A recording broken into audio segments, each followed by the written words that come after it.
Him tales horror stories प्रस्तुत एक और नई कहानी। रात के लगभग 1:20 हो रहे थे।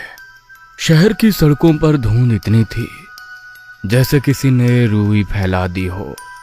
लैंप पोस्ट की रोशनी भी उस धुंध को काट नहीं पा रही थी। उस रात सिर्फ धुंध ही नहीं थी, कुछ और भी था, ऐसा जो दिखाई नहीं देता पर महसूस जरूर होता है। अमित ऑफिस से देर निकलने के बाद स्टेशन पहुंचा। भोपाल की तरफ आखिरी बस रात के 1:30 बजे निकलती थी, पर आज बस स्टैंड लगभग खाली था। सिर्फ एक बूढ़ा चौकीदार और एक लंबा बोर्ड जिस पर धुंध से भीगी हुई लाइट टिमटिमा रही थी। दूर से धुंध हिलने लगी, जैसे कोई बहुत भारी चीज उसके अंदर चल रही हो। फिर एक पुरानी काली जंग लगी बस उभर कर सामने आई। उसके ब्रेक्स चीखते हुए रुके। बस पर धूल उड़ी और सामने लिखा था अंतिम यात्रा। अरे ये क्या, अंतिम यात्रा मतलब फ्यूनरल बस जैसा नाम। ड्राइवर ने धीरे से सिर उठाया।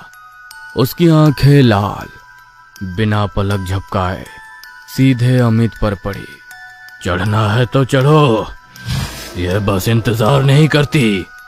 अमित बस में चढ़ा।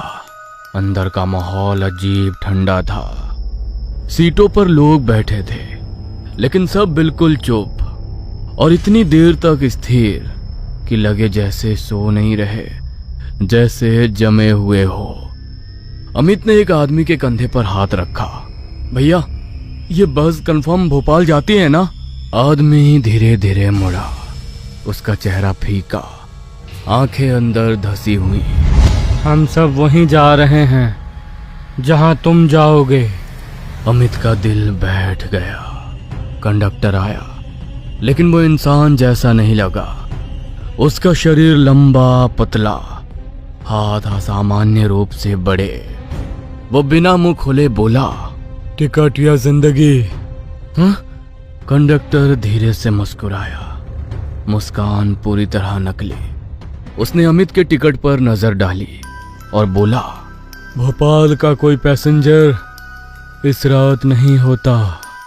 बस अचानक झटके से चली। बाहर का माहौल इतना डरावना था कि धुंध के बीच सड़क भी गायब हो चुकी थी। सबसे पीछे एक महिला रो रही थी। अमित उसके पास गया। आप ठीक हैं? उसने कांपते हुए कहा। ये बस इंसान नहीं ले जाती, ये बलि ले जाती है। बलि?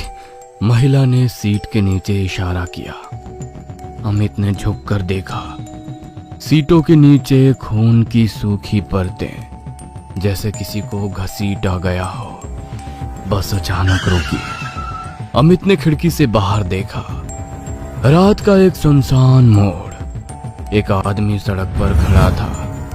कंडक्टर बाहर निकला और बोला, आओ, तुम्हारा इंतजार था। आदमी ने बस में कदम रखा और उसी पल अमित ने देखा, उसके पांव जमीन पर नहीं पड़ रहे थे, वो हवा में तैर रहा था।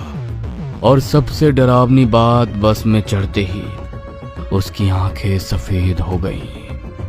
वो आखिरी सीट पर बैठा और धीरे से बोला, एक हो गया, 3 और। धीरे धीरे अमित को महसूस होने लगा कि बस में बैठे लोग इंसान नहीं, आत्माएं हैं। हर सीट से फुसफुसाहट। अमित धीरे धीरे पसीने में भीग गया। अमित ड्राइवर के पास गया। भाई प्लीज बस रोको, this is not normal. Driver धीरे से मुड़ा। उसकी गर्दन 90 डिग्री घूम गई। बिना हिले। नॉर्मल हम नहीं चलाते बेटा, यह 47 की बस है, हर 10 साल बाद चलती है।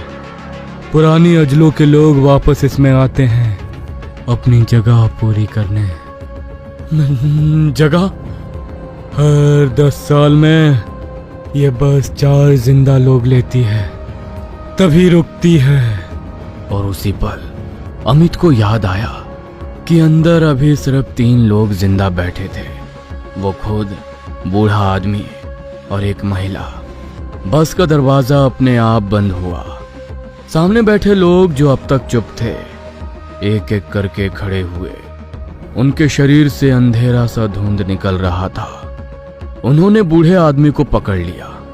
वो चिल्लाया, बचाओ, कोई है। अमित देखता रहा। उस बूढ़े आदमी के शरीर को अंधेरे में किसी जानवर की तरह खींचकर गायब कर दिया गया।